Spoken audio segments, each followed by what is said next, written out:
চুরের মার বড় গলা। এখন মাও পালিয়েছে, চুরও পালিয়েছে, খালে বিলে নদী নালায় বনে জঙ্গলে। তার সাথে যারা আদালতে বসে আদালতের পবিত্রতাকে দুলিশ্বাস করেছিল, এক একজন নিরীহ মানুষ এক একজনের বিরুদ্ধে হত্যার রায় দিয়ে ওই রাতেই গিয়ে আবার টেলিভিশনের টক শোতে বসে গর্ব করে বলতো, আজকে নিজামকে, কালকে গোলাম আজমকে, পরশুদিন সাইদিকে মৃত্যুদণ্ড দিয়ে এসেছি। এদের মধ্যে কেউ কেউ বলতো, আমরা শপথবদ্ধ রাজনীতিবিদ। লজ্জা এবং ঘৃণা, বিচারকের চেয়ারে বসে যে রাজনীতিবিদ হওয়ার স্বপ্ন দেখে সে জাতির কলঙ্ক, বিচারক হতে পারে না। ও বন্ধুরা, আজকে তোমাদের রাজনীতি কোথায়? এখন যে দেখি না, মন বড় চায় তোমাদেরকে দেখতে, পাই না যে তোমাদেরকে। কোথায় গেলা রে জাতির বন্ধুরা?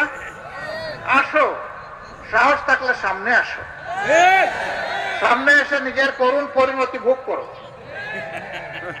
আমার বন্ধুরা বলে গেছেন, প্রত্যেকটি গণহত্যাকারীকে দেশে হোক বিদেশে হোক পাকড়াও করে ট্রাইব্যুনালের হাতে তুলে দিতে হবে। এদের বিচার জাতি দেখতে চায়। এই মাফিয়া খুনিদের গডমাদার ছিল শেখ হাসিনা। তারই আশ্রয়ে প্রশ্রয়ে, তারই নির্দেশে, তারই কুলে সমস্ত খুনিরা লালিত পালিত হয়েছে। জাতি এদের বিচার চায়। এতদিন আমরা বললে কিছু কিছু মানুষ সন্দেহ করত এগুলা রাজনৈতিক বক্তব্য কিনা। গত পরশুদিন তাদের কপালের বয়ান বিশ্ববাসীর কাছে এসেছে, তাদের আমলনামা গোটা দুনিয়ার মানুষ জানতে পেরেছে তারা কি করেছে, কোন অপরাধটা তারা করে নাই, সব কিছু বের হয়ে আসবে ইনশাআল্লাহ। আমার সম্মানিত ভাইরা, আমরা চাই অপরাধীদের বিচার হোক, কিন্তু আমরা এটাও চাই যে তাদের প্রতি সুবিচার নিশ্চিত করা হোক। তাদের কাউকে যেন অবিচারের মাধ্যমে কোনো কিছু করা না হয়। আমাদের উপর জুলুম করা হয়েছে, জুলুমের কষ্ট আমরা বুঝি, আর কারো উপর জুলুম হোক এটা আমরা চাই না। তবে আমরা বিশ্বাস করি তাদের অপরাধের যে হিমালয় তারা তৈরি করেছে, যদি সুবিচার হয় হিমালয়ের নিচেই তারা চাপা পড়বে ইনশাআল্লাহ।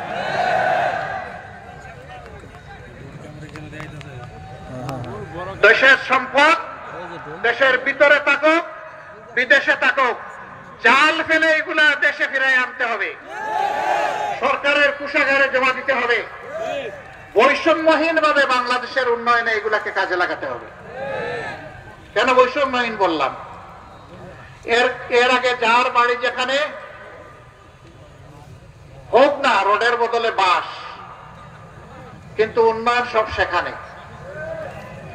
এই নরসিংদী জেলা 25 লক্ষ মানুষের জেলা, কার্যত এটি একটা ইন্ডাস্ট্রিয়াল টাউন, সারা জেলাটাই একটা ইন্ডাস্ট্রিয়াল পার্ক।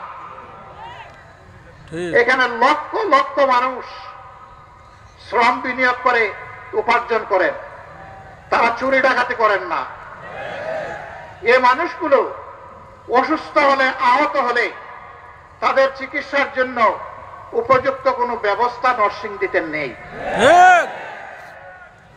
ঢাকা মহানগরীতে 4-5টা মেডিকেল কলেজ গড়া যায়, নরসিংদীতে একটা মেডিকেল কলেজ হতে পারে না? তাহলে এই মানুষগুলোকে হাঁসফাঁস করে ঢাকার দিকে দৌড়াতে হতো না। অনেক সময় ক্রিটিক্যালি ইনজিওর্ড অনেক মানুষ ঢাকায় যাওয়ার পথেই মৃত্যুবরণ করে, চিকিৎসা তার কপালে জুটে না। আপনারা কি নরসিংদীবাসী একটা মেডিকেল কলেজ এবং হাসপাতাল আপনারা চান? আপনাদের সাথে আমিও চাই। বর্তমান সরকারকে আমি অনুরোধ করব, মেহেরবানি করে গণবসতির এই বাংলাদেশে আগামী 1 মেকে উন্নয়ন বাজেটে যদি আর একটা মেডিকেল কলেজ বাংলাদেশে করার আপনারা সিদ্ধান্ত গ্রহণ করেন, এটা যেন নরসিংদীতে হয়।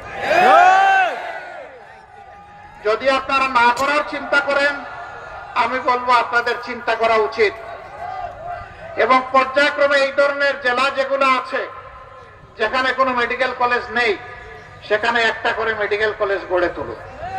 আমি এটা বলতে পারবো না 3 উপজেলার যে জেলা সেখান থেকে ইউনিভার্সিটি নিয়ে অমুক জায়গায় দিয়ে দেন। আমি এটা বলতে পারবো না মেডিকেল কলেজ ওখান থেকে সরাই নিয়ে আসেন। আমি বিশ্বাস করি ওইটাও বাংলাদেশের অংশ, ওখানে থাক। না হয় কিছু ডিসপেরিটি হয়েছে, বৈষম্য হয়ে জনগণের টাকা ওখানে সব নিয়ে ডাম্পিং করা হয়েছে। তারপরে আমি ওই এলাকার মানুষকেও সম্মান করি, থাক ওখানে থাক। কিন্তু যারা বঞ্চিতের দিকে যেন এই সরকার প্রথমে নজরটা দেয়। আমরা জানি তাদের মেয়াদ দীর্ঘ নয়, অতি অল্প সময়ে তাদেরকে সব কাজ গুছাতে হবে, খুনিদের বিচার করতে হবে, প্রয়োজনীয় সংস্কার সাধন করতে হবে, তারপরে একটা সুষ্ঠু নির্বাচনও দিতে হবে। এই 3টা দাবি আমার দাবি নয়, এটা জনগণের দাবি। সম্মানিত ভাইয়েরা, কিন্তু যতটুকুই সময় পান কিছু কাজ তো আপনাদেরকে করতেই হচ্ছে।